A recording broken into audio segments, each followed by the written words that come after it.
Alors je vais parler du sujet de la dyslexie chez mon fils Lisandro. Donc Lisandro va avoir 12 ans au mois de mars 2025.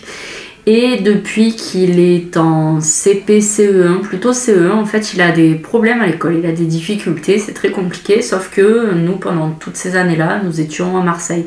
Donc tout son cycle de maternelle s'est très bien passé, on n'a eu aucun souci, il était bien dans les normes, même un peu plus, au niveau scolaire, j'entends, et donc tout allait bien, tout était très bien, etc. Et puis vient le Covid, il était en CE1, je crois, ou en CP. Je crois qu'il était en CE1 et Livia était en CP, puisque mes deux grands ont 12 mois d'écart. Et en fait, ce qui s'est passé, c'est que à partir de là, mon fils a complètement décroché, ça a été très compliqué, il a commencé à avoir vraiment des difficultés à l'école. Et donc, comme je disais, nous étions à Marseille à cette époque-là. Et le problème, c'est qu'à Marseille, on n'a eu aucun suivi. Moi, j'avais ma cousine qui avait son fils du même âge que le mien. Ils ont une semaine d'écart, jour pour jour. Et elle me disait, et elle est dans la région lyonnaise, et elle me disait que tous les jours, elle avait des calls avec la maîtresse, qui faisait des visios avec les enfants, etc., qui leur demandait du travail. Les parents fallait qu'ils envoient des vidéos de leurs gamins, même pour le sport, alors il faut demander de faire du sport.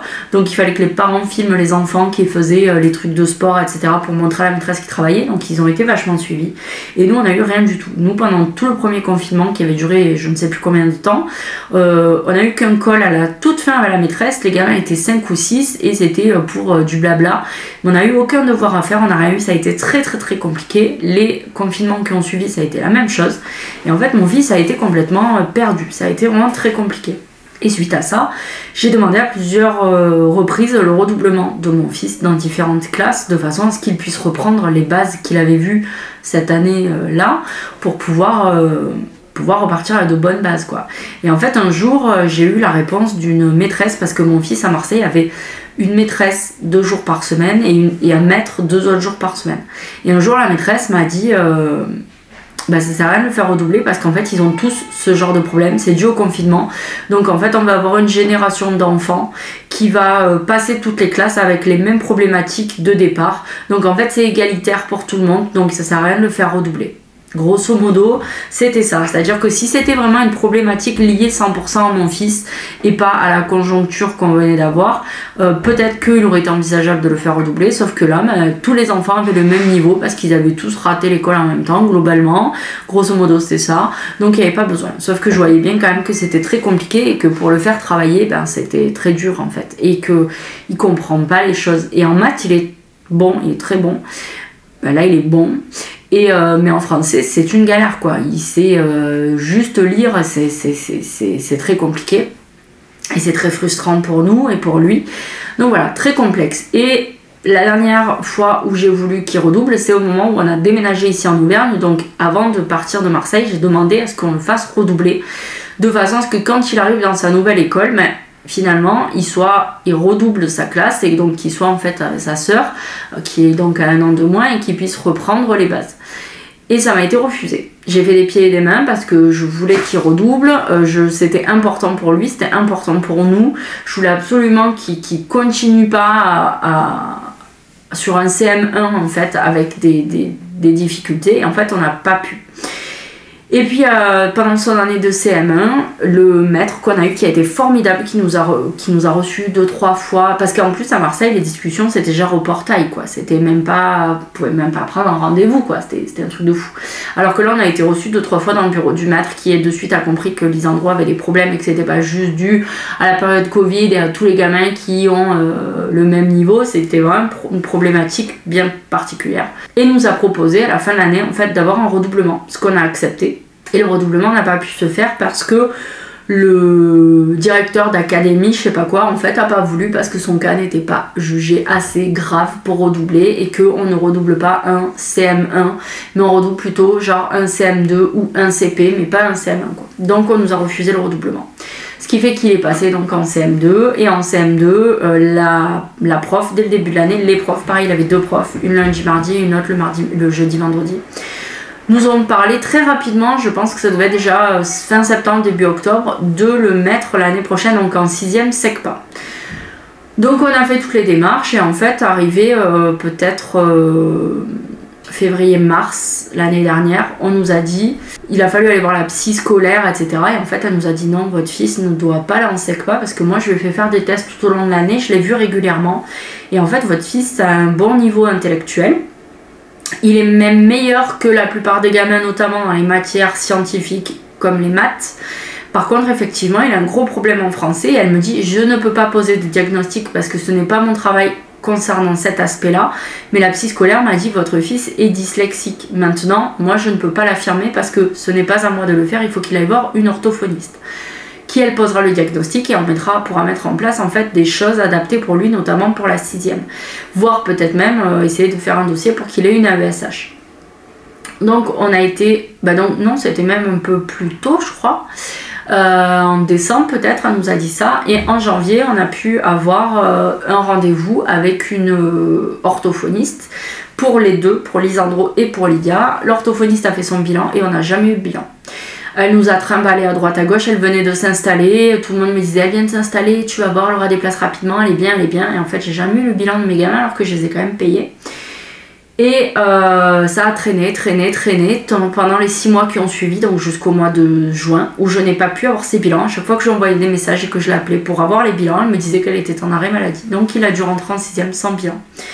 Arrivé en 6e, il y a eu des évaluations nationales et il s'est avéré que très rapidement, alors j'avais travaillé dans ce collège, très rapidement, sa prof principale, qui est sa professeure d'anglais, qui s'appelle Amandine. Amandine, si un jour tu passes là par là, merci pour tout ce que tu as fait pour mon fils, tout ce que tu fais pour mon fils. Amandine me dit, voilà, Lisandro, il y a des gros problèmes en lecture, etc. Est-ce que tu as fait des démarches? Donc je lui explique le coût de l'orthophoniste et tout ça.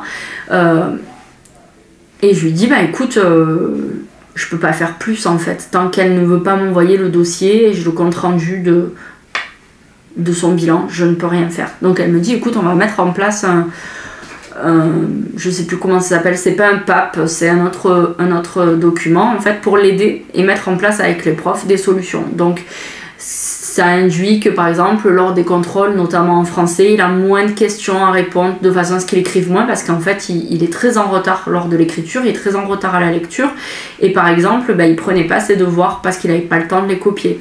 Ou alors il prenait pas la fin des corrections quand il y avait un texte à copier par exemple qui était écrit au tableau, quand la prof ou le prof passe un autre paragraphe, lui il est toujours au tout début du premier, donc j'avais des cahiers en début d'année qui étaient avec des paragraphes qui n'étaient pas complets, en fait les phrases s'arrêtaient en plein milieu, je savais pas ce que c'était la suite. Donc j'ai eu pareil des profs adorables comme par exemple Arnaud, son prof de maths, donc je connais tous ces professeurs, qui sa prof d'SVT aussi, qui prenait le temps, sa prof d'anglais, enfin bref, plein de profs ont joué le jeu, sauf la prof de français avec qui j'ai eu des petits accrochages. Prenait le temps en fait de prendre son carnet, de recopier en fait les textes pour les compléter parce que il pouvait pas prendre ses devoirs quoi. Ou de lui donner les devoirs et puis après Pronote a permis que en fait il ait tous ses devoirs sur l'ordinateur, donc il peut savoir exactement où il en est. S'il prend pas ses devoirs à l'écrit, c'est pas très grave puisqu'il les a sur Pronote. Donc voilà, donc on a eu ça, et puis je me suis dit en fait il faut absolument que je fasse quelque chose parce que je n'arrive pas à avoir ce bilan orthophonique, donc j'ai pris rendez-vous chez mon médecin traitant pour nous faire prescrire un nouveau bilan orthophonique, et par l'intermédiaire d'une de mes anciennes collègues du travail, Coralie, pareil si tu passes par là, merci, on a eu rendez-vous assez rapidement avec une nouvelle orthophoniste qui nous a fait un bilan, qui nous a rendu le bilan le soir même, et qui m'a expliqué tout de suite quel était le problème de mon fils. Donc je suis sortie de ce rendez-vous. D'abord elle a été hyper bienveillante parce que lorsqu'elle a fait le bilan, elle lui a demandé à lui s'il voulait que je reste ou pas. Elle a dit si tu veux que maman parte, on la fait sortir, si tu veux qu'elle reste, elle reste. Donc mon fils a voulu que je reste, donc j'ai pu observer ce qui se passait, me rendre compte de mes propres lacunes parce que je suis aussi dyslexique, mais ça je le sais. Maintenant moi je suis adulte et j'ai pu mettre des palliatifs en place pour pouvoir résoudre ça. Et aussi le fait d'avoir été à ESH, ne serait-ce que 4 mois, m'a fait reprendre plein de petites bases de primaire en écriture qui maintenant avec mon cerveau d'adulte est facilement assimilable et compréhensible, et du coup ça m'a aidé dans énormément de choses. Donc franchement c'est cool, si vous êtes dyslexique et que vous êtes adulte, allez voir dans vos mairies parce que parfois il y a des cours de français gratuits et pour reprendre certaines bases, parce que la dyslexie c'est un fait, mais en fait aussi on a perdu certaines bases et en tant qu'adulte on est largement capable de les intégrer, donc ça nous permet aussi de remettre les choses en place et ça m'a vachement aidé au niveau de l'écriture. Bref, faire un peu moins de fautes. J'en fais toujours, hein, mais moins, ou en tout cas je m'en rends plus facilement compte. Bon, voilà. Et donc j'ai participé à son bilan, j'ai vu ce qui se passait et de suite elle m'a dit voilà en fait votre fils il a effectivement un problème de dyslexie, de dysorthographie et de je sais plus trop quoi. Et elle m'a dit le problème vient de ses yeux. En fait, il a besoin de faire de la rééducation oculaire, il a besoin de voir un orthoptiste. Donc elle me dit, moi je peux faire toute la rééducation dyslexique qu'on veut, mais s'il ne rééduque pas ses yeux, bah, ça ne servira à rien, parce qu'en fait c'est un problème de vue. Donc là, il vient d'avoir son bilan orthoptique, et en fait, ça je le savais déjà parce que je fais suivre mes enfants pour leurs yeux. Mon fils a bien 10 sur 10 à chaque œil. Il n'a pas de problème de vue en soi. Il y voit bien de loin, il y voit bien de près. Mais il va quand même avoir besoin de lunettes de repos, et surtout de ces fameuses séances d'orthopsie, parce qu'en fait, il a des problèmes au niveau des muscles de ses yeux.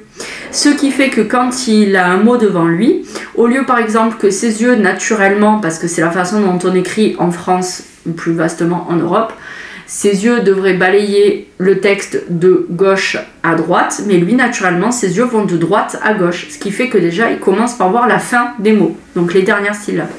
Après il va aller voir la première syllabe, mais tout ce qui se retrouve au milieu n'est pas vu par lui parce que ses yeux ne sont pas dans la capacité physique en fait de voir la tranche manquante. Et donc il va par association créer des mots avec ce qu'il voit. Et donc c'est très compliqué. Et puis quand il lit, au lieu d'aller naturellement de la gauche vers la droite, eh bien lui ses yeux vont de la droite vers la gauche et puis ensuite ils essaient de revenir et donc il perd vachement de temps. C'est des millisecondes mais c'est énorme en fait pour pouvoir lire. Donc il va avoir des séances d'orthopsie pendant déjà 15 semaines. Voilà, tous les samedis pour faire cette rééducation, des lunettes de repos pour justement reposer ses yeux. Et en fait il s'avère que alors moi j'étais pas présente, c'est mon mari qui est allé à cette séance de bilan d'orthopsie. C'est que, et d'ailleurs je pense qu'il va falloir que j'en fasse aussi parce que j'ai très mal aux yeux et je pense que j'ai une faiblesse oculaire du fait d'être sur les écrans toute la journée. Bref, ça c'est autre chose. Mais du coup mon mari m'a dit il y a certains exercices où en fait il faut qu'il voit des objets et tout ça en double, de loin, de près et à un certain niveau, et la moyenne en fait c'est 40, donc on lui passe des espèces de loupes ou je sais pas quoi devant les yeux, enfin bon bref, et en fait la moyenne c'est 40 et lui sur un œil il était à 14 et sur l'autre il était à 2, donc dès le départ en fait il voyait le truc en double alors qu'il aurait pas dû, donc en fait ses yeux sont trop faibles, donc il va falloir rééduquer tout ça. Et logiquement une fois que cette rééducation sera faite, mais il aura beaucoup moins de problèmes de dyslexie parce qu'en fait il verra les mots correctement, mais il y aura quand même de la séance de rééducation d'orthophonie à faire pour bien reprendre justement la lecture, pour bien réassocier les bonnes lettres et les bonnes syllabes au bon son en fait.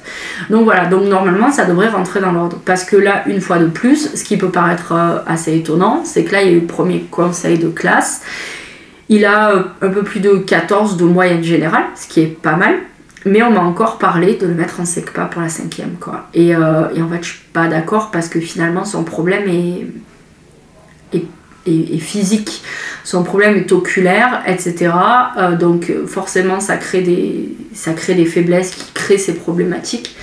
Et puis surtout, nous quand on avait fait en CM2 le bilan avec la psy, elle nous avait dit la SECPA serait totalement contre-productive pour Lisandro en tout cas, parce que finalement il n'a pas de problème intellectuel, il est capable de comprendre des notions, il est très bon dans des matières scientifiques, donc la SECPA ne ferait que le ralentir dans le sens où il serait avec des élèves avec un niveau beaucoup plus faible que lui. Alors certes il pourrait suivre en français parce que c'est vraiment un niveau CP, CE1, très vraiment des toutes bases, mais dans les autres matières, il s'ennuierait énormément. Ça irait pas assez vite pour lui, donc ça serait vraiment contre-productif. Il faut vraiment résoudre en fait ce problème de dyslexie par le biais des séances d'orthopsie. Donc voilà, donc si vous avez un enfant qui est dyslexique, même s'il n'a pas de problème de vue, demandez à votre médecin traitant, parce qu'il n'y a que le médecin traitant qui peut prescrire ça. Je veux dire, l'orthophoniste, elle ne peut pas le prescrire. Un bilan orthoptique et aller voir un orthoptiste spécialisé dans la vision des enfants et dans les dyslexies, parce que nous jusqu'à présent pareil, on n'a pas accès aux opticiens, aux ophtalmos pardon, facilement. Donc on va chez des orthoptistes, donc il nous faut un bilan et après ils envoient ça à un spécialiste qui regarde, etc. Ce qui fait que par exemple pour ma fille on a détecté des problèmes de vue, donc elle a des lunettes, mais pour mon fils il a 10 sur 10. Et comme c'est pas on n'a pas fait le bilan exprès pour ces histoires de muscles, eh ben ça n'a pas été détecté. Et personne ne nous en avait parlé à part cette orthophoniste qui est formidable en plus. Enfin vraiment, elle est vraiment formidable. Et du coup, on sait d'où vient le problème. Et le problème, c'est physique. C'est clairement, c'est physique, c'est oculaire. Donc si votre enfant a des problèmes de dyslexie et qu'on ne vous en a jamais parlé, demandez à votre médecin traitant de vous prescrire un bilan orthoptique. Ça dure une demi-heure ou une heure. C'est remboursé par la sécu et s'il y a des séances à faire, ben faites-les faire parce que c'est hyper important. Ça va aller souvent de pair en fait avec les problèmes de dyslexie. Et c'est d'ailleurs pour ça que il y a un groupe d'opticiens qui a réussi à créer des lunettes pour la dyslexie, parce qu'en fait je pense que ces lunettes, alors ça marche pas pour tous les enfants dyslexiques, mais ça marche certainement pour les enfants qui, comme mon fils, ont des problèmes d'yeux, et donc ces lunettes aident à corriger ces problèmes d'yeux, ce qui fait que la dyslexie en fait est beaucoup plus allégée parce que les lunettes compensent les faiblesses oculaires. Voilà, donc c'est hyper important. Si j'ai qu'une prévention à faire, c'est d'aller voir un orthoptiste. Ce qui fait que du coup, ma fille a des petits problèmes de dyslexie aussi. Je vais demander là un bilan orthoptique. Comme ça, s'il faut attaquer les séances, elle démarre parce que l'année prochaine, elle rentre en 6e.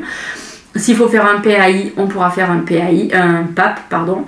Et je vais aussi faire des séances de rééducation pour moi parce que clairement j'ai mal aux yeux. Et d'ailleurs j'ai un œil qui est quasiment tout le temps à demi fermé parce que je pense que même mes paupières sont affaiblies. Et ça c'est beaucoup dû en fait aux écrans. Que ce soit les consoles de jeux, les télés, les ordi. Moi je regarde pas la télé, je joue très rarement à la console. Mais je suis sur mon ordinateur toute la journée pour travailler, pour créer du contenu, pour monter des vidéos, pour faire plein de choses. Et du coup, j'ai une faiblesse oculaire. Alors, j'ai des lunettes, pareil, j'ai 10 sur 10 à chaque œil. Depuis très peu de temps, depuis moins d'une année, j'ai des lunettes de repos. Mais c'est de pire en pire, j'ai de plus en plus mal aux yeux, quoi. Donc voilà, faites-vous accompagner par un orthoptiste spécialisé, je précise. Demandez bien si vous prenez rendez-vous, si l'orthoptiste que vous allez voir est bien spécialisé pour les 10. Parce que c'est des tests particuliers à faire. Et donc là, on va aller lui faire ses lunettes.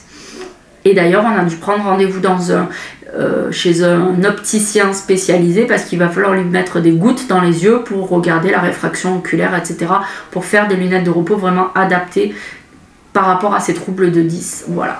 Donc, si vous rencontrez ce problème-là avec vos enfants, vous savez que peut-être la cause n'est pas que une dyslexie parce qu'il y a un mélange de lettres, une incompréhension, des petits problèmes peut-être de mémoire, etc. Mais il y a peut-être un réel problème physiologique, physique de votre enfant par rapport à sa vue. Même si, je répète, il a une vue excellente. Voilà, bref, je vais arrêter là. Je vous raconterai au fur et à mesure des vlogs, des épisodes dans les mois à venir où on en est avec cette rééducation. Donc voilà, bref, sur ce, je vous dis à plus. I'm running out of time, every day goes by so fast. And every moment counts, baby, I don't wanna miss a thing. We can sleep under the stars, we can sleep under the stars. Or hang out in hotel bars, driving somewhere in your car. We can sleep under the stars, we can sleep under the stars. Under the stars.